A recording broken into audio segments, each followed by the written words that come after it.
Well, hello there, friends from the internet. This is Scott with the Cres of Method. I'm putting together the contents for our next soil balancing masterclass, which starts here in a couple weeks. And I got me thinking about the aspects of soil balancing that pretty much everybody seems to be missing. And that goes for professional consultants and advisors as well.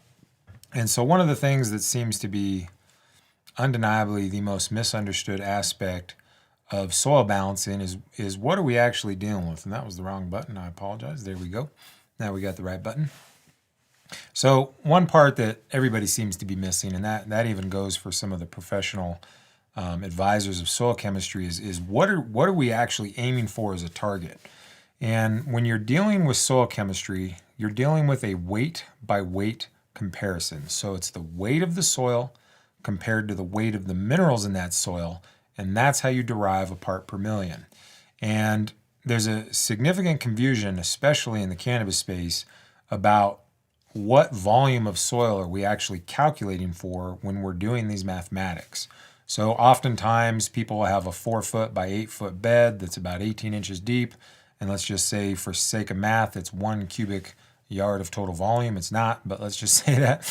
And people will amend to a full cubic yard for the entire soil profile, size, and weight. And that's not it at all.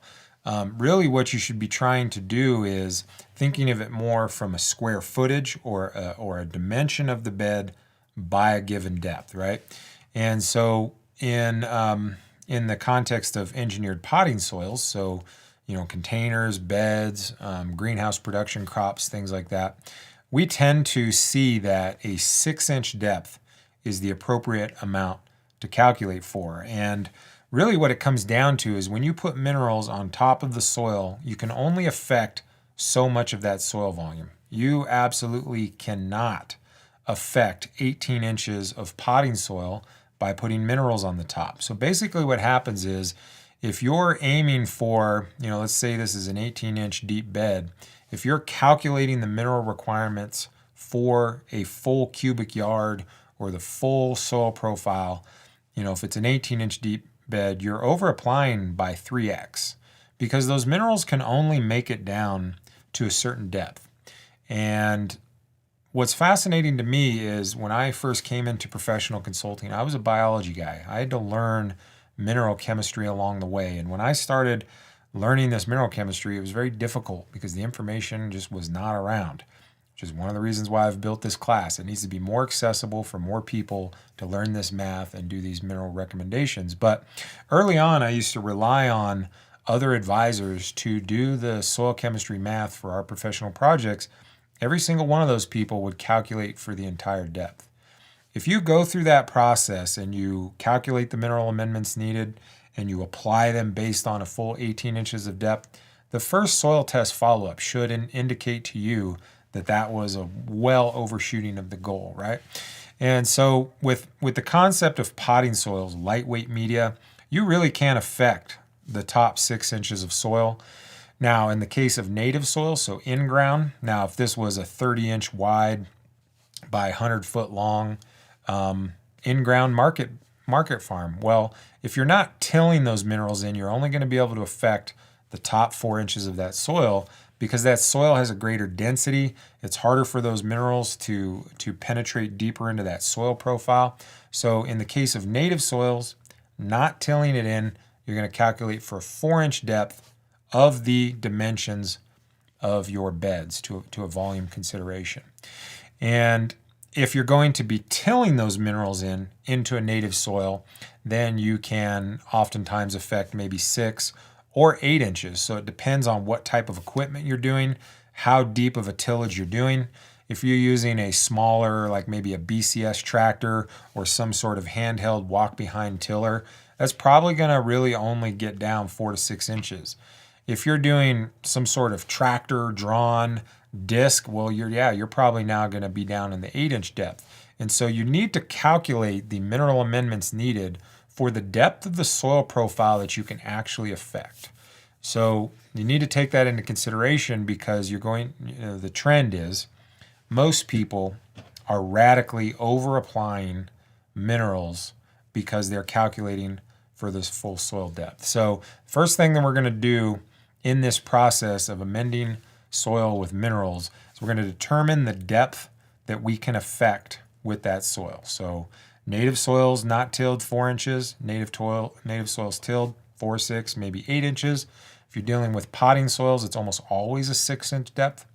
So just keep that in mind. And then we're going to calculate the volume of that soil based on the dimensions by the depth. And then we're going to follow up and refine. We're going to check to see, did the math that we calculated for, did that work? Did that work out for us?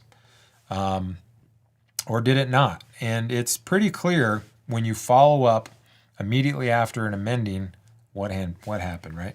So keep that one in mind. That is definitely something that pretty much everybody is missing. And so that's probably the first place I'd start. Truly understanding what math is involved when we're doing this mineral chemistry. So again, in science and math, they refer to that as a weight by weight comparison. So it's the weight of the soil and the weight of the minerals in that soil, and it's that relationship that determines parts per million or pounds per acre. The heavier your soil is, the more minerals it's going to take to increase those parts per million. So when you talk about the advantages or disadvantages of heavier or lighter soils, well, if a heavier soil has more minerals in it, then it's going to be more minerals. It likely has the potential to produce more productivity. So if you're on the lighter end of the lightweight potting soils, well, then you're going to need more minerals to meet that same need, to get to that same 2,000 parts per million. So this concept of 2,000 parts per million is not 2,000 parts per million is not 2,000 parts per million is something that we're going to go over on Saturday's Side Dress Show with Dan Kittredge, which is the other YouTube channel. If you're not familiar with that channel yet, I'll put a link in the description. We've been going live with Dan Kittredge from the Bionutrient Food Association, who turned me on to the pathway of understanding soil chemistry. And so on this last Saturday's show, Dan and I were talking about this concept of soil weight and how that plays into the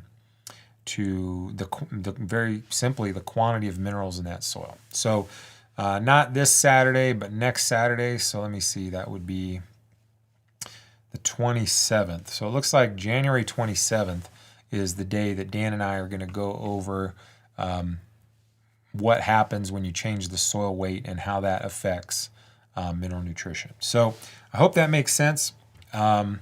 Next thing we're going to go over is understanding variation. So this aspect right here, managing variation, is something that I do not see any other people talking about in the world of managing soil. You see Neil Kinsey talk about it a bit in some of his recordings. So Neil Kinsey obviously understands these principles. I don't see anybody else in the cannabis industry talking about this other than Nick Tomasini, his business is called Humankind Oregon. Nick and I have had some conversations about this concept, and he absolutely is on to the same concept. But in my professional consulting work, I've done data and analytics for, I think now six or seven different commercial soil producing facilities. And we've put a tremendous amount of analysis and variation, data into the process of manufacturing soil. You as a consumer would be absolutely mind blown about the amount of variation that comes in a batch of soil. I've seen as much as 600% variation from one pallet to the next coming from the same batch through a soil blending error, or maybe one tote came from batch 1 and then tote 2 came from batch 2 on the next week, and you happen to get both of those. And so as a farmer, we have in our mind that this soil came from this manufacturer, therefore it's identical. I can tell you that I put an obscene amount of effort into making sure the soil that I manufacture is as consistent as possible. And I feel like I do a really good job if you analyze tote to tote and I'm within 20 to 30% of mineral chemistry of those pots. So I feel like I'm doing a great job coming up around 20% variation. Most soil blenders are 100% or more varied from tote to tote or from bag to bag. So how that comes into play is if you are buying bags of soil on a pallet and you're filling up pots and some of those bags that you load have a 600% variation in mineral chemistry from bag to bag, that likely means that, a couple pots, depending on what size they are, obviously. So you get, 6 30-gallon pots out of a cubic yard. So if you're talking about a 2 cubic yard tote, you're going to fill up about 12 30-gallon pots, and you're going to have 12 pots next to 12 pots, and there could be several 100% variation in that mineral chemistry, which is honestly most of your problems. That's honestly most of the problems with regards to soil chemistry. Now, when you talk about sampling those, if you go and homogenize a sample from these 24 sample pots, and there's a 600% variation in mineral chemistry between those two sample sets, and you homogenize that sample now does not reflect either one of those sample groups, and the minerals that you're going to apply are not going to be correct for either one of those sample groups. So that's a whole rabbit hole that we take 3 to 4 hours to start to unpack in one session, and we talk about it literally every single session.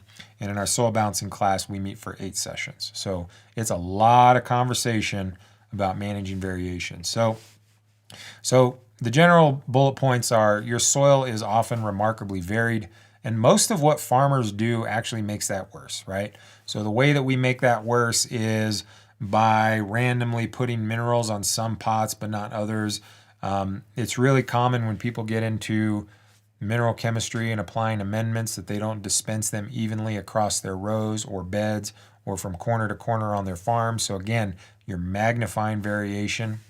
In our professional analytics, we see that one of the easiest way to get that lack of yield that farmers are looking for is by correcting this variation, because we'll get into that here in the next slide. But typically when a farm hires us for professional consulting, they are asking for 20%, 30%, 40% more yield to become more profitable. That's almost always found in correcting variation in soil chemistry. So once we get those things straight, then we need to modify our cultural practices. So your cultural practice is just how you behave on your farm. So how you water, how you till, what you do. Those are cultural practices. So we need to then modify our cultural practices in order to minimize variation and to not create more of it into the future. So we're going to go through a little mental example, and we're going to pretend that we have 4 different rows. Those could be 30-inch by 100-foot market gardens. Those could be 4-foot by 8-foot beds. Doesn't really matter what it is, but the important part is that these 4 rows of crops are in the same, they're in the same zone. So same cannabis cultivation room, same greenhouse, same market garden. They're all right next to each other. And so the farmer has in their mind that this soil is exactly the same. But one of the things that I like to do is sample each of these beds individually, especially at the start of a consulting relationship or at a new soil purchase for those of us using engineered soils.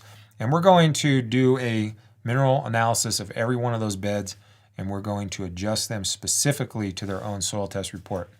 And so on our biological assessment, we use 4 different colors. So red would be below in danger or catastrophically high. Orange is below the minimums needed to have a good result. Green is within the range to have a good result. And then blue would be beneficially above those. So when we sample these 4 beds and we look at them very specifically, we only have 1 bed that is within the parameters for enough mineral content or balanced mineral content to have a good result. Beds 1 and 3 are below the minimums needed to have a good result. And this bed 4 over here is either catastrophically high or problematically too low. And why that matters, and if we convert this into a little bit more visual example of what we're talking about from like a quantity of minerals. So number 2 has enough minerals, but you can see that everybody else is below that. And basically what happens is when the farmer then comes in and applies liquid fertilization or mineral top dress or in some way tries to supplement that crop with additional fertilization, you do not get the same outcome with variations in mineral chemistry. And what that means is, basically the soil itself produces the largest, it contributes the most to raw yield, right? And so when our soil is balanced and adequately full of minerals, we have a good foundation in the farming process. And when we add mineral nutrition on top of that, there's a 1 + 1 = 3, or like a compounding of that effort and effect that leads to sizable plant growth, right? And so when we come in and we fertilize, we're going to get a appropriate reaction to that fertilization in group 2, but groups 1, 3, and 4 is not going to provide that same level of plant growth with the same effort of fertilization. And basically what happens is you get one bed or one zone with an appropriate outcome, and then those other rows 1 and 3 that are below, you're going to have a very measurable reduction in production. And this is coming from literally millions of square feet of track and trace data in regulated cannabis. So in the regulated cannabis space, we are required to get per plant yields. We're required to measure the leaf material that we pull off, which they refer to as the harvest index. So we're getting literally mountains of data with respect to above ground biomass and on a per plant basis. And generally speaking, if beds 1 and 3 are below 2, they're going to produce 20 to 50% less yield. But then even worse is bed 4 that's dangerously below those minimums is where the problems are going to start. So you're going to have your first signs of pest and disease likely in this sample group 4. And the problem with that is literally every single farmer I've ever met in my entire life will dictate all of their decisions for the entire farm on one section. Most farmers have an extreme fear-based mindset when it comes to managing pest and disease. And if they come into their farm on Monday morning and they see a little bit of spider mites in the corner, you can bet your paycheck that they are going to spray pesticides on the entire farm. They're not going to say, hey, there's a pocket of bugs here. There must be a problem here. I should control this one. No, they're going to blast the entire property. Well, another thing that we found out with all this track and trace data with cannabis is that if you spray pest control products onto otherwise healthy plants that don't need it, you are absolutely going to reduce the production potential of those crops. Back in like 2019, 2018, maybe 2018, we worked with a farm that had 2 identical greenhouses. One, they made a very light, moderate spray of neem oil in week 2 of flower, and then they did not spray the other greenhouse. On the greenhouse that they made one light application of neem oil to, there was an 80% reduction in beneficial soil organisms that we had built up to that point, which translated to a 25% reduction in yield with one single pest control application. So this becomes a significant compounding problem, right? So in my humble opinion, the first goal should be to normalize the mineral chemistry and balance in the various sample groups so that when you go and fertilize, you get the same response to that fertilization in all groups. Another thing that happens with this phenomenon is that this group right here, group 4, because it's underperforming, because it lacks the mineral chemistry, you're going to tend to over fertilize that, which again turns into bugs and disease and problems and disaster. So we're going to want to try and do everything in our power to not do that.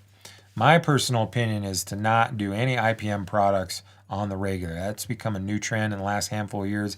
You're never going to get me to subscribe to that concept. And this is why. We have too much data showing that regular repeated applications of IPM products is the problem. So we're going to do anything we can to not do that. So once we've balanced all those samples equal to each other to similar targets with calcium, magnesium, potassium, and all that, and we get similar balance of the mineral nutrition of that soil, the second goal is to then bring them all up together, right? So it's really important that we approach it in that order, and we don't make more problems for ourselves. So let's go ahead and take a look at that and see what that looks like in the form of a soil test. So this is one of the examples I use in my soil balancing class. And these are, this is what we got here is we got bed 1, and we've got a homogenized sample for bed 2, 3, and 4. Those are all in one room. And then we've got a homogenization of room 2, which is again 4 beds. And so there is a significant variation in the quantity of minerals in here, right? So the total exchange capacity can be loosely defined as the size of our gas tank or the quantity of our minerals. In my experience in lightweight potting soils, you really want to maintain this number above a 20.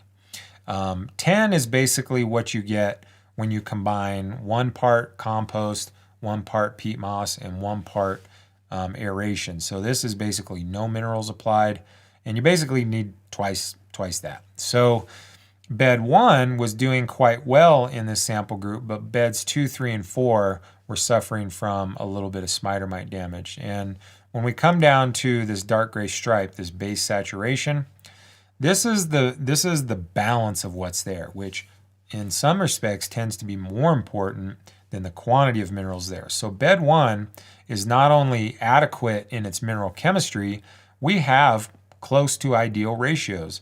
In the case of potting soils and greenhouse production crops, we should be somewhere around 68 to 72 here for calcium, somewhere between 10 and 14 for magnesium, and somewhere between 4 and 7% for potassium. Now, in these other 2 sample groups, where the mite problem is we've got 2 offending factors in both of these. So when calcium starts to drop below 68%, starts to drop below 65%, especially when it starts to drop below 60%, you start to get mite issues. You also have a reduction in yield, which usually triggers the farmer to over-fertilize, which further compounds pest pressure. So here we've got potassium over 7%, which in my experience is a real good way to initiate an aphid problem. And we've got below 65% calcium, which is a great way to initiate a spider mite or aphid phenomenon, sometimes powdery mildew. And so we're going to have kind of mild to moderate to extreme pest pressure in these 2 sample groups that's coming from not enough calcium, too much potassium, and not enough mineral nutrition. So kind of the first goal here is start to balance those soils, and then start to increase them into the appropriate level so we can start to have productive yields, which will reduce the desire of the farmer to excessively fertilize or try to push the crops a little bit more than that. So yeah, so I hope that helps. I hope that makes sense. And just a reminder, we are getting ready to launch our next soil balancing masterclass. And this year we're going to do it a little bit different. We are going to run a continuous learning model. So if you join a masterclass now, you get to come to all the classes into the future. And the current students in all master classes in our ecosystem are really enjoying that. It's really starting to get a good momentum. It takes the pressure off trying to really get a hold of these really complex, complicated subject matters that we teach in our master classes. So you can join forever. Once you join, obviously, if you break our policies of conduct, then yeah, we might remove you. But we really want people to make this a long time investment. We want people to go out into the world, apply these principles, find success, and come back to the group so that everybody accelerates faster. And in the last couple sessions of our basic training, we saw just that. We're seeing that in our microscope class. We're definitely seeing it in the soil balancing class, which is where we started with that. And so we're going to keep doing that. So our next masterclass starts February 2nd. We're going to do 4 sessions for soil balancing in 2024. We're going to do February 2nd, April 12th, June 28th, and September 13th. In between those sessions, we're going to meet for monthly meetings. Just make sure everybody's got online. So when you join the class, you get access to our online soil balancing calculator tools. And as we develop and improve those, you continue gaining access to that. We also have a discussion forum that goes back to like 2018. It's got over 12,000 posts in it now. It's got a great search feature. You can search about any conversation you want. It's probably been discussed in there. And then we just started a new platform that's more of like a social media-like vibe. It's got the scrolling feed, chat, and stuff like that. And that's where we're hosting our course videos, and allows people to interact more as a community, which is going really well. We're pretty proud of that. So if all that sounds good to you, we'd love to see you in the Soil Balancing Masterclass, which again starts February 2nd. So if that sounds interesting to you, go ahead and jump over to our website and click on the apply here. I guess I should mention we do have a payment plan option now. Pretty much everybody in the world is strapped financially right now, and we understand that and are sympathetic to that. So we do have payment plan options. If you're interested in splitting up the payments for the class, let us know. We've got a few options for that. We just really want to create more people that are capable of doing soil balancing. It seems to be one of the biggest lacks in my experience. So I hope that helps you all here. We got a couple comments from the buddies joining in the chat. My little thing's a little screwy here. Let me do a little adjustment. So there we go. Let's see here. So looks like Two Daughters Farm, I think, popped this up when we were talking about the complexity of the stuff earlier on. So I hope you got that. We do have a question here from our homie here. So it says, how often should you spray biology on plants? So this is a really interesting question. So when I first started this journey, I started with the microscope skills taught by Dr. Elaine, and got into some really advanced and complex tea brewing techniques, and we were spraying tea. When I first started getting into this around 2014, the strategy was changing from brewing tea to making compost extracts. So the difference between a tea and an extract is compost tea contains aeration, a food source, and a time of brewing, often 24 hours. And then a compost extract is often no foods or very low levels of foods, and it's more of an agitation in water and then a dispensing. So the problems with tea brewing is it's the most popular and the most talked about, but it's undeniably the most problematic. Just to give you some little stats, Sarah and I have worked with literally hundreds of farmers. Many of those brew teas. And when you take the standards defined by Dr. Elaine Ingham in the Compost Tea Brewing Manual, not a single farmer ever that we've ever met is brewing tea that fits within those parameters that Dr. Elaine defined as healthy tea that's beneficial for crops, which usually offends people. People get pretty mad when they hear that, but that's just the math of it. Literally 0.000 farmers in hundreds of farmers have been brewing tea that Dr. Elaine or myself or my wife Sarah would check off as saying, this is within the parameters of only providing benefit. So most people are brewing a tremendous amount of disease. Now what gets complicated is that when you do a compost tea brew, you are using biology to digest organic nutrients, which does make them more available, which does increase the level of soluble nutrition in that tea. And so yes, there is oftentimes a positive plant growth response that comes from the addition of large volumes of soluble nutrients, but you're also introducing literally disease. Literally by definition, you are introducing pathogens, diseases, and what happens is the farmer doesn't associate this thing that they love, tea brewing, to the thing that they hate, which is the powdery mildew that's coming from literally the tea brewing. So in our professional consulting work, the first thing we do is get rid of the tea brewers, and usually the first thing that happens after that is the powdery mildew goes away. So that's kind of a first statement that I got to say is we literally never spray compost tea on plants. Well, I shouldn't say never. Very rarely. We never brew tea in our professional consulting and haven't since like 2016. So in cannabis years, that might as well be 100 years ago, we stopped brewing tea because of the volatility and the problems with it. And what's interesting is what we found is when we first started working in regulated cannabis farms, it was too volatile. It was too problematic. In 2012, the state of Colorado went online for regulated cannabis, and a whole bunch of people started failing for molds that you could not see. And so well before we started impacting commercial farms, a couple years later, we had already seen that brewing tea was far too problematic and it was likely to cause crop loss through compliance testing fails for molds that you couldn't see.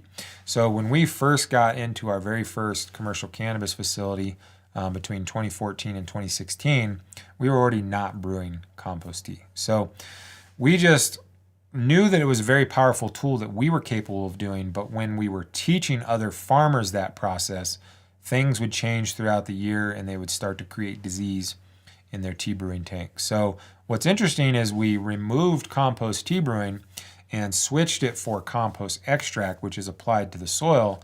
And what we found is that we didn't need to really apply very much biology to the above ground biomass, and the plant health above ground very directly replicated the biology that we saw in the soil. So when we were to the desirable levels of beneficial organisms and we had low levels of oomycetes and ciliates in the soil, there was no powdery mildew problems or any sort of fungal pathogens present on those plants. So I think it's important to define all that. Now, as far as a more specific answer to your question is, because we don't find the need to do these really advanced tea brewing techniques, we get the results we want with the compost extract, and then we use a very high quality packaged bacteria product, which is called Nutri Foliar. It contains about 24 species of beneficial aerobic bacteria, nitrogen fixers. That works really well. And so once a week, we add Nutri Foliar to the foliar nutrition that we apply. So let me see here if I could pull up Foliar Nutri. So this is our Foliar Nutri here. Let me move my head out of the way. So this is what it's used at a very, very, very low rate, and it's a little brown powder. I think you can see there. There you go. And it only says Azotobacter on there, but it actually has 23 different species of beneficial organisms in there. And it's used at a very low rate, and we do like 1/4 teaspoon per gallon, so very low application rate. And we do that once a week. So once a week we put that into our foliar nutrition. We tend to foliar feed twice a week. So I hope that answers your questions with that. Yeah, so that's how we do that. So not very often. And if the soil biology is proper in the soil, then you shouldn't need that much. Now, I believe this particular viewer is not in the United States, so the products are less available often outside the United States. So that does get a little bit more complicated, and it does get harder to do. So usually when people are asking about spraying biology on the plants, it's usually because they're dealing with powdery mildew. So the main cause of powdery mildews, in my experience, is anaerobic conditions in the soil. So,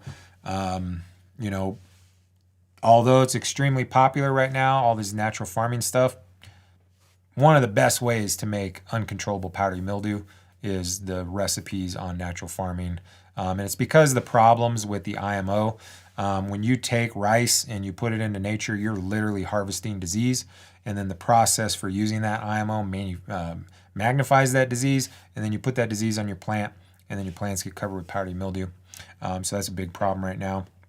Other than that, overwatering is a big problem. Usually the farms that we've worked with that are battling powdery mildew, when we start to reduce water volume, the powdery mildew pressure minimizes because of how waterlogged soils basically are directly responsible for powdery mildew pressure, which is kind of a long thing to try and explain on a short podcast like this. But when Sarah's on, we can prepare for that conversation and show you more specifically. But we've done a tremendous amount of analytics of soil organisms in different growing environments, from grapes to botanical gardens to golf courses to some of the largest cannabis farms on the planet. And one of the most clear indicators of good and bad outcomes is the relationship between the omycetes, as defined by Dr. Lane's method, and the beneficial fungi. You could predict the future on it pretty much. So if you're dealing with powdery mildew, you want to try your best to look at those. And I understand if you're outside the United States, that gets a little bit harder and harder to do. Sarah does teach a microscope class to go over that. And there are becoming more and more and more soil food web consultants around the world that are capable of doing this microscope assessment. So I would try to connect with one of those people if you can find somebody on the interactive map that does that microscope assessment and dial it in, would be my advice. I hope that answered your question. If not, drop another comment and we'll circle back around. So this is one of the most famous questions of all time. Let me make this a little bigger for you guys here. So what's the best product for cleaning between runs for stuff that you can't see in bleach? And so this is a really common question, and this usually is coming from those that have previously operated in the hydroponic world, where it's actually a sterile environment and there's a hyper focus on sterility. If you're going to engage in living soil systems, it's literally the opposite of that. So if you are going to participate in living soil cultivation and your mindset is to sterilize things, you're going to have a hard time, because it genuinely requires the opposite of that from you. It really requires you working with natural systems and not trying to sterilize. So one of the biggest issues with literally sterilizing surfaces is something that's called species survival comes into play. I think the easiest example to understand of this is with like ladybugs and spider mites. So a ladybug might make a few babies each time it reproduces. A spider might make hundreds to thousands of babies every time it reproduces. So if you have one ladybug and one spider mite in a room and you go light off a bug bomb and kill everything in there, they're both going to initiate their reproductive phases and make babies to try and have species survival. That ladybug's going to make a couple, and the spider mite's going to make 1,000, and that spider mites are going to reproduce in a few days. Pretty soon you got a gazillion spider mites and 9 ladybugs. That's basically how everything works in nature with regards to animals, organisms and insects that we want in the process, and the animals and organisms and insects that we do not want in the process. So when it comes to fungi that are responsible for pathogens and the fungi that are responsible for very healthy plant growth, same thing. That pathogen is going to reproduce much faster than the beneficial. So if you enter into a sterilization strategy, you're going to constantly be allowing the pathogens a head start every single time you do that, which is counterintuitive. And so it takes a pretty significant leap of faith to not do that. And my preferred preference is not sterilizing. If you're feeling like you need to sterilize something, that's usually because you're battling powdery mildew, which is actually almost always a watering issue. Or again, like I said, if you're brewing tea or using any of these ferment recipes or IMO, you're literally manufacturing powdery mildew.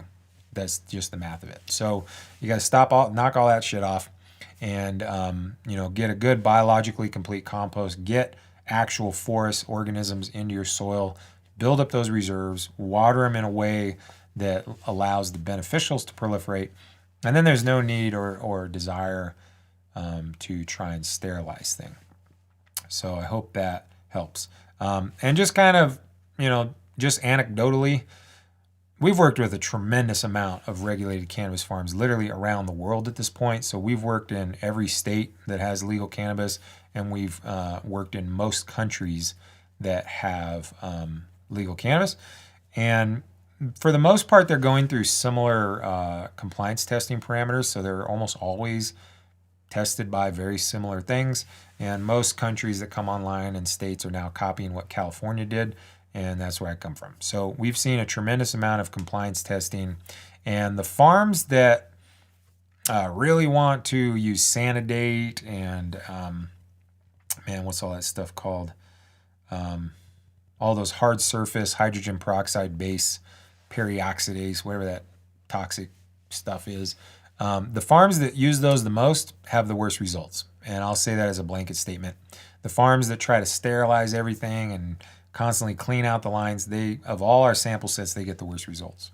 The farms that try to partner with nature, trying to encourage beneficials, not kill things, because it's more underlying mindset. If your mindset is, I need to spray bleach on the walls, you're also more inclined to kill things. And if you want to have success with living soil, you have to change your mindset to, how can I support life, not how can I kill everything. And I know that may sound kind of crazy, but that's the reality of it. That's the farms that we work with that undeniably have the best results. Don't try to kill anything, literally nothing. So you got to kind of change your mindset and all that. So Two Daughters Farm. So do you have any experience with the Humic fertilizers? Yeah, so we use Humates all the time. So Humate is it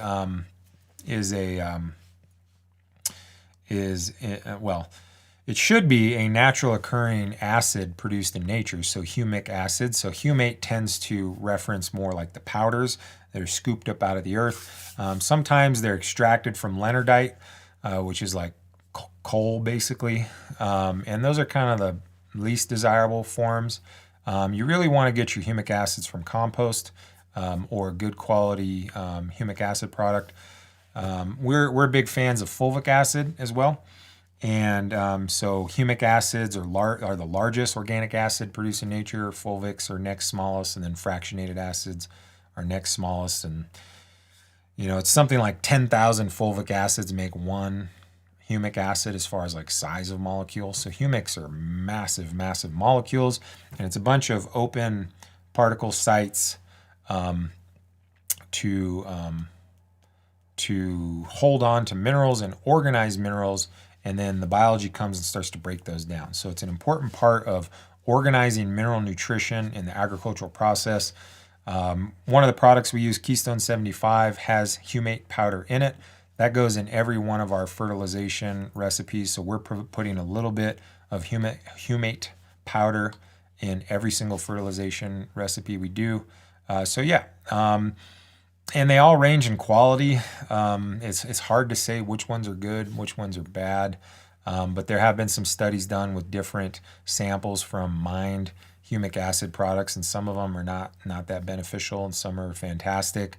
And again, that's really hard to define through the internet. The stuff that I'm really liking right now, as far as like humics and fulvics, are I really like the stuff fermented from grain. So Organics Alive makes a product called FPF, which means fermented plant fulvic, I think. But in the state of California where they come, you're not allowed to call things fulvic acids for some weird California reason. But it's I believe it's made from fermenting grain, and then it's stabilized into a liquid with an acid. So that product works great if you're interested in lightly lowering the pH of your water or something like that, and it goes a long way. We use it at like 1 milliliter per gallon, which is an extremely low application rate, where if you compare that to something like BioAg Full Power, which is like 10 to 15 milliliters per gallon, so your bang for the buck is a lot better. In a powdered form, there's Fertinitro Fulvic, which is a similar product to the Organics Alive FPF, but it's left in that powdered form. And so they both have different strengths. So if you're trying to lower the pH of your water, the Organics Alive is my favorite product for that. If you don't want to lower the pH of the water, then the Fertinitro Fulvic powdered one doesn't tend to lower the pH, but provides some of the same compounds. So those are my things. Bokashi Earthworks, I think that's Brandon Russ's. He's a nice guy. I think he could benefit from a little bit more legitimate education in living soil systems. He kind of I don't find that what he says lines up with what we see in our work. He's really inspirational. He's a really great guy. But I think he could really benefit from going through a Soul Food Web school, something like that. Because I don't know. And then Rooted Leaf, those are kind of like a copycat of the Organics Alive. Organics Alive are carbon based, which has a lot of advantages to that. The main thing is that the plants take up those minerals a lot more efficiently. And so if your hydroponic fertilizers are attached to a salt, the plant has to take that salt in.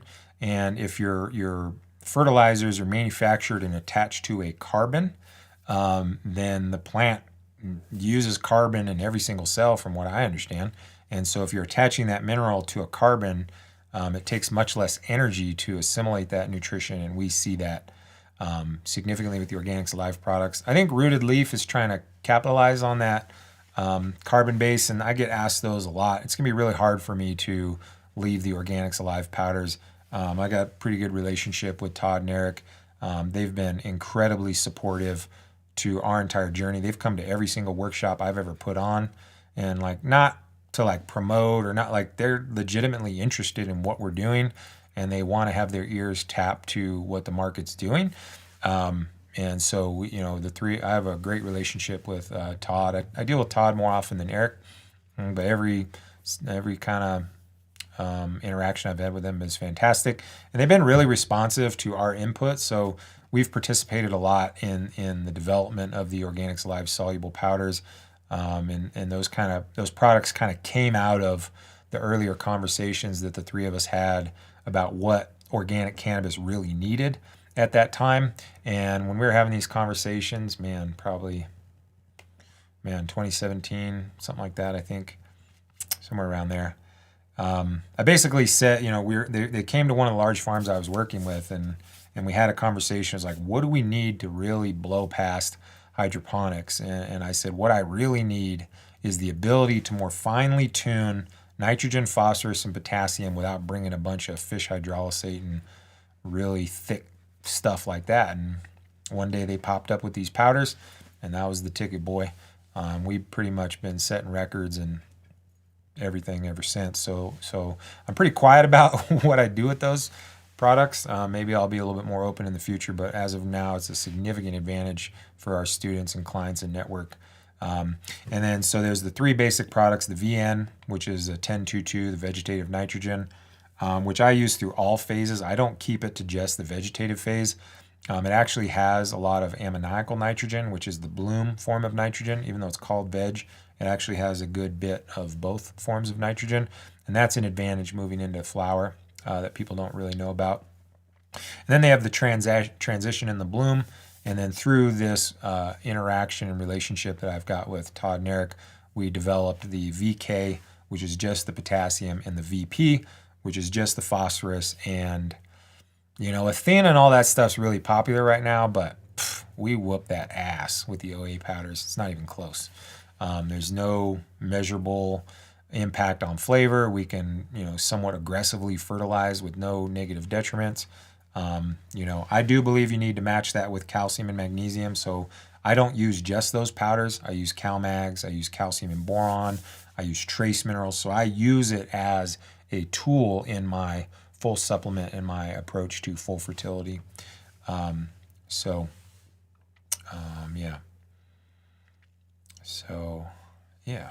So I hope that answers your question. I don't even know if it was a question. Maybe it sounds like a little bit of a rant.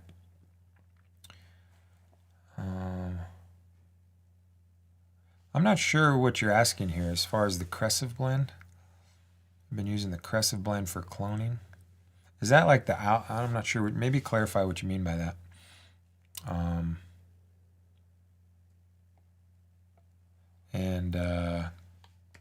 So we've been using the Cres of Blend for cloning, and it's been working better than the Bio-Nutri was. So I don't know. Maybe drop a chat if you're still on, or circle back and drop it in the. Whoa, this is an interesting question. I've heard some claims that you could replace your CO2 with the addition of humate fertilizers because they are bonded with carbon. That is a fascinating claim. I guess it depends on the lighting that you're using. If you're using like low level LEDs, HIDs, double-ended, kind of older technology, you could be, well, let me just say there's a defined line in performance that came out with, I think who first led that charge was Agnetics. So Agnetics created a magnified diode, and they were water cooled, so they could crank the intensity up way farther than anything else that had came before that. And they started getting to these really wild, like 2-3 gram per watt type measurements, but they had to be hard plumbed in and installed literally with plumbing lines for coolant. And that was a significant obstacle for most cultivation facilities, especially at that time when the market was falling out and people couldn't afford that level of infrastructure. So Agnetics undeniably dominated for a couple years there in some of the larger, more well-financed facilities, around 2017 to 2019, something like that. And then FOS came in and just whooped everybody around. So FOS basically accomplished what Agnetics was doing with a broader spectrum, a focused beam, and a far more efficient panel that could also just be plugged in like everything else. We've worked with every type of equipment configuration you can dream of, and nothing comes even close to the production capability we're getting with those FOS lights. And they just really, so it's important to define that that's changed everything. So prior to the Agnetics and prior to the FOS lights, we could run living soil with no supplemental CO2 because the demand on CO2 wasn't that high, because CO2 is used in the photosynthesis process, and it's used to open and close the stomata to allow transpiration to take place. Basically, the higher the intensity of the lights, the more CO2 you need, which is why people crank it. But we were able to get biological populations up to a certain level, which starts to release CO2, and you could do really mild supplementation or just constant air exchange, and it could survive that. Not a chance under something like the FOS lights.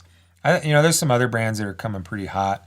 I don't have, honestly, we've been rocking a lot of FOS lately.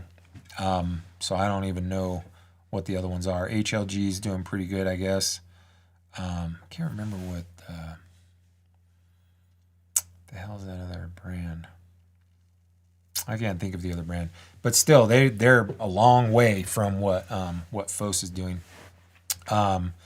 So under that situation, we've had to use more CO2 supplementation than in my entire career in living soil now with the FOS lights, because the demand on growth is so high. And if you don't keep that CO2 up, you will just fry the plant, like just straight up fry the plant. The leaves will get crispy as can be, and it's a wrap. So, so I think it'd be hard to do that. Now, if you're talking about like a small home grower that's not using FOS lights, that's using like some other LEDs that are still of good quality, like Timber, HLG, some of them other ones, you could probably get by with minimal to no supplemental CO2, which I think is just fine. You can sometimes just keep continuous airflow going through there, and it will survive that. Not a chance with the FOS lights. So I don't see that happening, and I don't know that humic acids has really much to do with CO2. Like it's a pretty big stretch to think that humate would circumvent the supplementation of CO2. I'd be interested who's actually saying that, and I would question if they've even really done this, because that just doesn't seem right, honestly. So like an extreme stretch would be if you supplemented with humic acid and you built up the fungal populations in the soil, the beneficial aerobic fungi. They do release CO2, and I mean, yeah, that's a pretty big stretch, though. That's a pretty big stretch. I'm just trying to give some credence to the. Oh, it looks like Fix the app's coming around. Okay, so he was the Cres of Complete mycorrhizae. Okay, and it's been working better than the Bio Nutri. So what he's talking about here is, people do a lot of things with clones. I prefer to do the least amount. Soaking them in a little bit of aloe vera tends to encourage rooting. In my experience, good mineral nutrition and high biological populations gets plants to root really well. And, In certain situations, we've added nitrogen fixing bacteria. So there's a company called BioNatural that made a bottled azotobacter product that we used to soak the cubes in on certain farms, and that would accelerate roots. But you got to be real careful with that, and I usually don't give that advice publicly, because once you start putting biology into the root zone of clones, you're asking for creating a disease problem if you don't have it together. And so Fix the App is clearly super qualified grower, and so he's doing a little bit more advanced stuff than your typical guy. But yeah, you can see an improvement in rooting or root development after they start to come out of the stalks and stems and start to build roots. You can see that accelerated with the application of mycorrhizae, or so the BioNutri contains nitrogen fixing bacteria. So sounds like Fix the App is saying that using a little mycorrhizae. I wonder, so you dip in the powder, or you making a liquid solution? Sometimes we would, once the clones started to produce roots, we would put mycorrhizae in a little bit of liquid and squirt it on there, and it would absolutely cause the roots to jump out at a little bit higher rate. So some of that stuff can work sometimes, but you got to be careful, because if you're not that good at cloning and you start putting biology in there, you're just asking for biofilms and problems there. So, and I certainly would not put that into an aerocloner or something like that. So, okay, so here's an interesting question. So, so we're asking. So, talking point is the concept of front loading or preloading calcium. And so, from the way that I look at the world, I think this is a flawed premise, because I don't personally feel you should ever be farming in the absence of calcium. So to say like front loading, to me, it's standard amounts that are always there. So I think about this completely different. And when you look at most farming communities at wide, most people are substantially low in calcium. And the reason why this matters is, or why people are finding success in it, is because calcium, determines, like if we use an example from like Nova Crop, they're the people that design the plant sap testing. They use an example, one of their old videos, is that like calcium is like the size of the tire, and the potassium is the air pressure in that tire. So in order to have a big yield, it's a relationship between building a large frame with calcium and then pumping it up with potassium. So if calcium is on the lower end, then there's going to be a limit to how much you can pump up that tire. And if you continue to increase the air pressure, metaphorically, with potassium, you're going to start creating weak, watery cells and cause those cells to rupture. And a lot of the aphid problems you see are literally from not enough calcium, too much potassium, blowing holes in your tire. So that's kind of the basic concept. So we come at it from a completely different standpoint, and we load those plants up with calcium and maintain that calcium for most of the harvest. And that allows you to build a bigger, healthier frame, which makes it easier to produce dense flowers or large productive capabilities, because you've built a larger frame and you're not trying to force it into yield. So now, as far as like what they're doing with that, well, let me continue. The reason why this is coming into conversation is, in the last handful of years in the cannabis space, we're now seeing wider acceptance of new technology that allows hydroponic farmers to manage the moisture in their rockwool cubes or their substrate or what have you. And so prior to being able to manage or measure volumetric water content, which is basically the moisture in your substrate, the higher you go with calcium, the more unstable water chemistry becomes, and it gets harder to do hydroponics, basically. So what that did was, over the years, with the absence of meters to measure the moisture content, people found stability in lower levels of calcium, higher levels of phosphorus and potassium, which creates yield it creates quality, it creates bag appeal, but it also creates pest pressure. So with the advent of the Troll Masters, the Arroyos, the Grow Links, there's a bunch of them now that are consumer level approachable or accessible, which is giving people more control over the moisture content. When you have control of your moisture content, it allows you to run higher levels of calcium, which has exploded the productive capabilities in the hydroponic world. So that's why this is a conversation right now, and you're seeing industry-wide over the last 5-6 years, cannabis farmers are running higher levels of calcium than they ever had in their hydroponics in the United States, basically. In Europe, they're closer to the Netherlands and the Dutch, far more techy, and I've spoken to cannabis growers that had the ability to measure the moisture in their substrate back in the 90s. So that's more of like a United States thing where they didn't have those tools until a handful of years ago. So now this is kind of dominating the conversation of crop steering, which is managing moisture. And then if you manage the moisture, you can run higher levels of calcium. So how that applies to living soil, you're not going to have a lot of accessibility to that oyster shell. So oyster shell is like long-term deposits of calcium for the future. Gypsum is often micronized, water-soluble, and far more accessible. So if you're trying to really fill that plant up with calcium through just mineral nutrition, then you need to use both. You need to deposit long-term calcium sources to build up the reserves in that soil using oyster shell, but you also have an immediate need with gypsum. So I think of it as like your bank account versus what's in your pocket. So we need to build up our bank account with oyster shell, but we also need to have money in our pocket to buy gas and go talk to girls. You know what I'm saying? So you need both, and you need to build them up.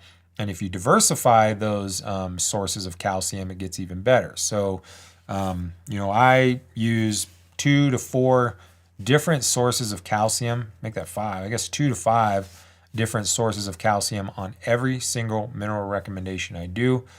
Calcium is used at the start of every single cell, and when you're absent in calcium, the plant will substitute with potassium, which allows it to continue on its life cycle, but that cell is always weak, watery, and vulnerable to pest and disease. So when you talk about this from a cannabis standpoint, the leaves and branches that you create in the early vegetative stage that will still be present on that plant when you harvest, it's important to build them up with calcium in the beginning so that the entire time they're on that plant, they're resilient.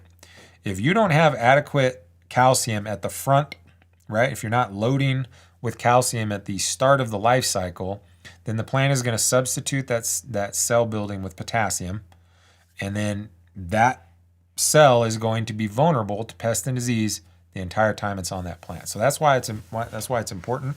And I do it with a combination of managing mineral chemistry, which we talk about in our class. I manage it through supplemental fertilization, and then I also supplement with foliar feeding. So in the case of indoor and greenhouse production crops, the environment has significant impact on movement of nutrients through the plant.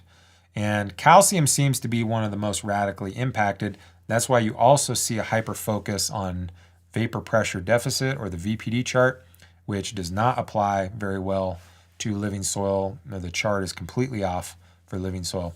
And that's most people's problem, is they're following a hydroponic VPD chart in living soil, and that's a whole nother 3-hour conversation. But if your environment is poor, if you do not have a good relationship between temperature, humidity, and moisture in the crop, then you're going to have a hard time getting nutrients to move through that plant. And then you can have perfect balance in the soil, you can be fertilizing perfectly, but if your environment is crappy, then those nutrients aren't going to make it up to the plant. And that's where foliar feeding comes in line. So foliar feeding is kind of like, if you think about a plant like a brick building, and we're trying to build layers of bricks with grout, and we're trying to have it resilient all the way up. Foliar feeding is a way to paint on durability or resilience as the plant grows. So we're significant advocates of foliar feeding, and I came from a hydroponic world where guys would put a sump pump into the reservoir and hose the plants down. They would spray off the dust and dirt, and they would literally like foliar feed with the reservoir mix. And they were not afraid of powdery mildew at all. We did a lot of air exchange. So, powdery mildew wasn't our problem. And so I was taught from day one, hose them ladies down, man. Foliar feed your butt off. So I've always done that. My entire experience has included foliar feeding in some shape. A lot of cannabis growers are terrified of putting moisture into the room. They're usually running sealed rooms. They're usually not monitoring biology. They're usually overwatering. They're usually over-fertilizing. It's a good way to get powdery mildew. It's a good way to be afraid of powdery mildew. It's a good way to be afraid of putting moisture into the room. So yeah, I feel like I'm rambling today. I hope that's answering your questions. It's been a really long day, and I don't even know if I'm making sense, to be completely honest. All right, so here's one. Heavy metal testing is cutting out lots of inputs. Yes, it is. Frass has been absolutely killing it for us, even though it's only 222 or less. And what do you mean by killing it? Like doing well or causing heavy metal compliance test fails? So I used to put a lot of insect frass into my soils, and we got really good results with that, but it's just been too problematic from a heavy metal compliance standpoint. So I stopped using insect frass altogether in, I don't know, probably 2017 maybe. So what's up, Noah? Noah's here for the rants. The statistical likelihood of a rant goes up radically when Sarah's not here with me. I tend to get a little out of control when she's not around. I'm not usually on my best behavior when my wife's here. I'm on my best behavior if she's not here, but you get what I'm saying. Far more rants in the soil balancing class than the classes we teach together, for sure. And I feel like it's what I'm here to do. So back to the heavy metals. So I haven't used insect frass for a long time because it's just too risky. I tried to be proactive and get heavy metal testing of the frass from the various manufacturers, and they normally ghost you. A lot of the insects, I think it's the, God, what are those things called? Not the mealworms, but the black soldier flies. Black soldier flies will chew up styrofoam and construction waste, and they do that, right? And so dilution is the solution with matters of toxic waste in the world. And so if there's like some sort of toxic thing that they got to deal with, they dilute it. They dilute it down in commercial compost, and a lot of times they feed it to the soldier fly larvae. I've seen them chew up styrofoam and lead paint, and I don't know where they get the arsenic from. I don't know if they like periodically spray pest products in there or something. I don't know, but there tends to be a tremendous amount of arsenic in the insect frass. So undeniably beneficial for providing chitin, a little bit of mineral. It's a beneficial organism food, the insect frass is. So yeah, great tool. Back when I was making my own soils in the very beginning, the very first soil that came off the assembly line, like really balanced well, had a good portion of insect frass in it. And that's still to this day, that batch of soil with that insect frass, with that farm, still to this day is the fastest farmer to go to the highest point in biology we've still had to this day. So undeniably contributed positively to the experience. It's just, if you have a heavy metal compliance fail, that's a really bad day. There's not a lot of options there. You can remediate the crop, or you can, backdoor it or whatever they do, but that's usually not a good strategy. So as far as suggestions, things to avoid, you got to be real careful with anything from a chicken. Feather meal tends to have a lot of arsenic. Again, I don't know if it's like pest control products in the ag process or vaccines. I don't know what it is they're giving to the chickens, but there's a lot of arsenic in there. I tend to stay away from blood meal, which same thing.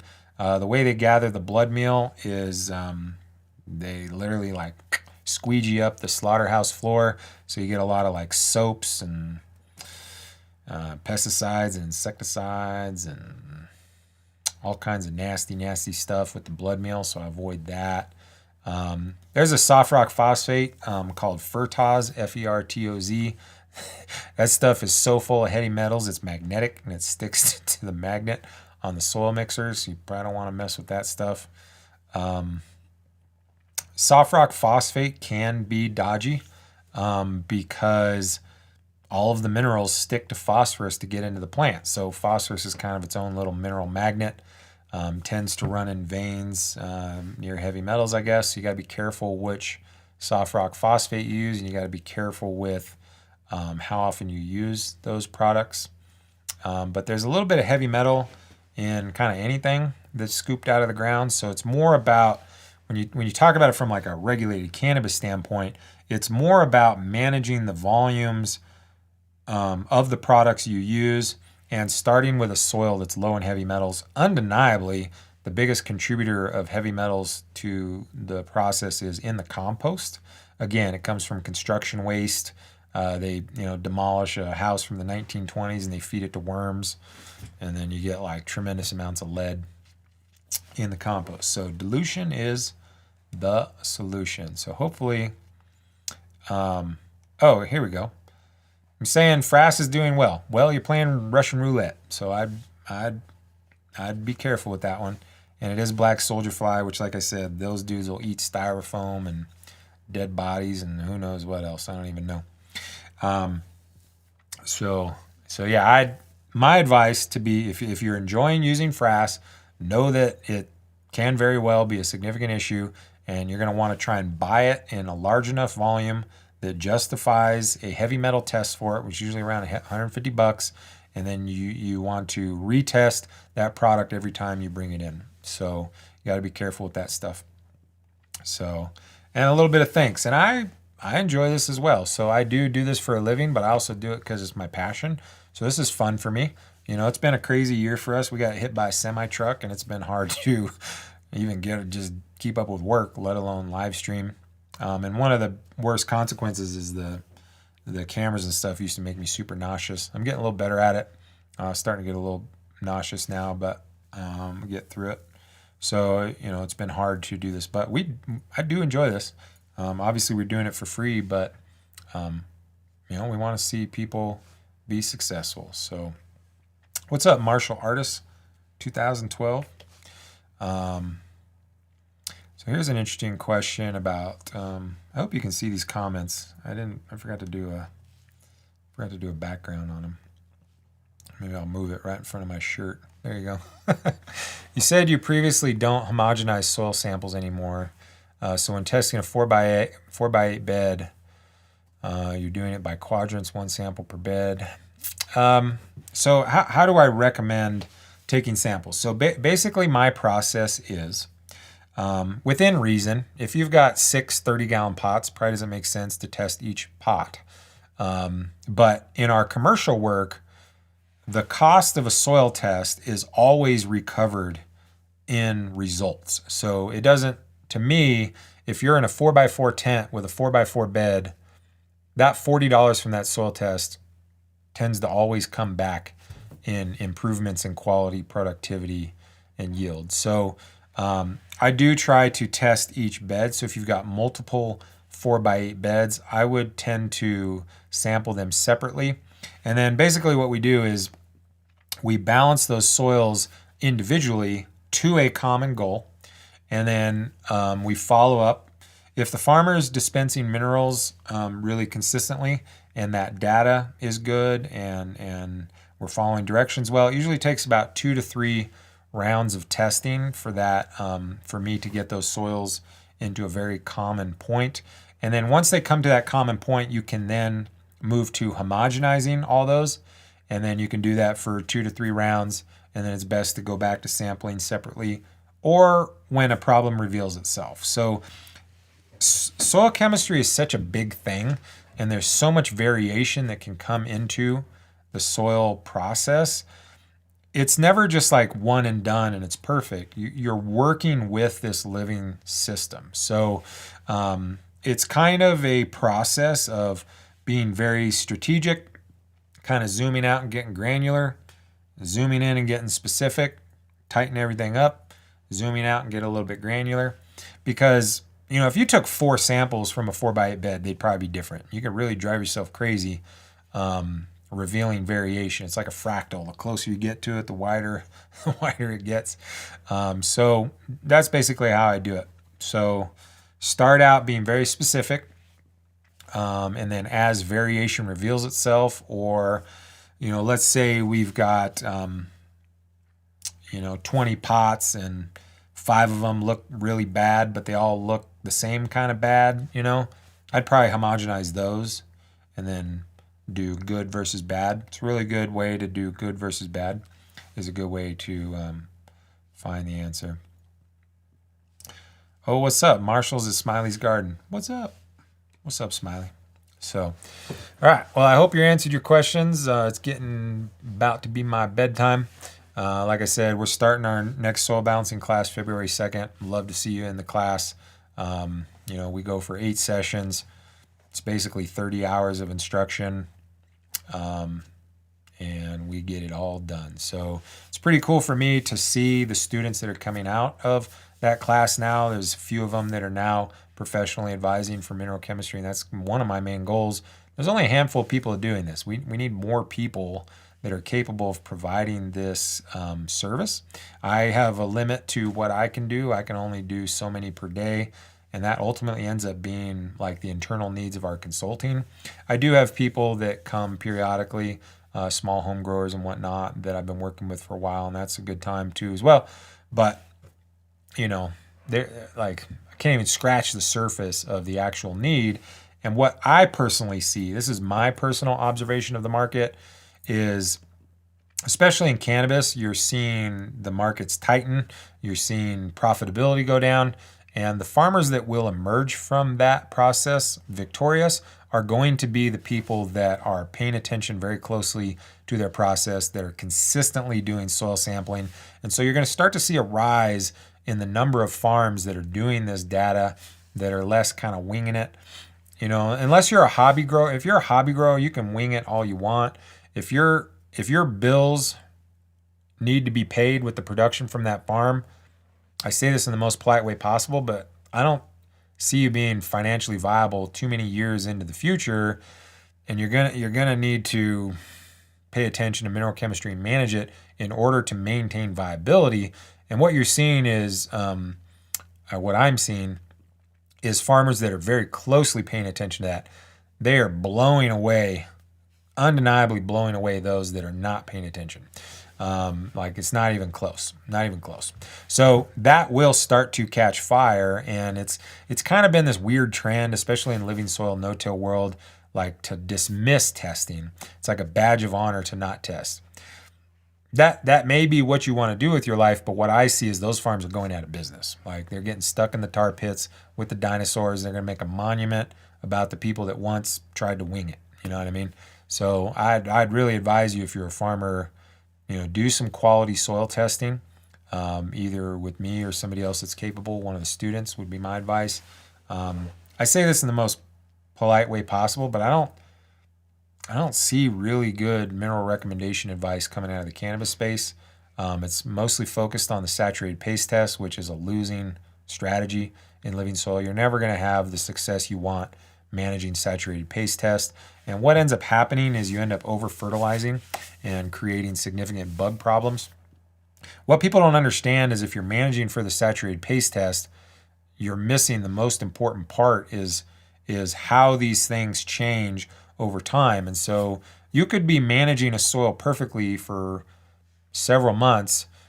That soil could dry down for some reason, you rehydrate it, and then you test it, that saturated paste test will look like garbage, and then you pile on a bunch of minerals, and now you're in a cycle of over fertilization. So that's the predominant narrative in the living soil world. And if you've done no mineral chemistry, managing to the saturated paste will be a slight improvement, but you're not going to be anywhere near the results that like the homie here, Fix the App, is getting, or any of our other students or consultants. Like, it's not even close. And I'm not trying to be a jerk. That's just math. It's not even close.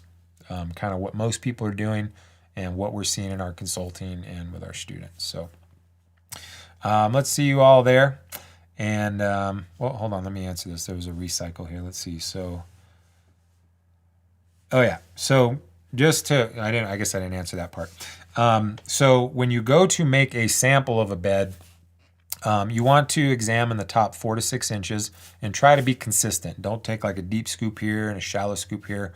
Try to grab a good consistent slice or core or scoop. I oftentimes use my hand. I'll just kind of go pull out like a 4 to 6 inch slice.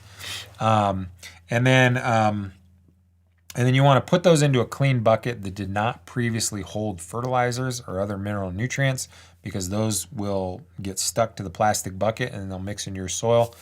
Neil Kinsey talks about a farmer that sent in 6 samples and used like a road salt bucket that used to hold road salt, and then each sample was like less and less and less and less salt because it was rubbing off in the various samples. Anyways, you want to take 4 or 5 or 6 little cores or slices from each bed, homogenize those into a bucket really well, because the lab is just going to kind of open up the bag and take out a scooper. Like, you want to really homogenize the material in that bucket to get a good homogenized mixed sample, put that into the bag so when they take out a scoop, it's already nice and mixed. You want to, which is a whole session on how to get good data. I should probably just make a video of that. So, and yeah, man, I really appreciate the compliments. Fix the app is doing the damn thing. So he's been doing his own mineral chemistry for a while now, kicking butt there over in Michigan. So until next time, I feel like I'm rambling. We'll see you on the next one. I am going to start another channel that's cannabis focused. So we're going to move Science Bro to its own channel, because all the veggie people get uncomfortable when we talk about weed. And we don't want to make anybody uncomfortable, but we got to be ourselves. So see you there. Jump on the website, click the link in the bio. Till next time.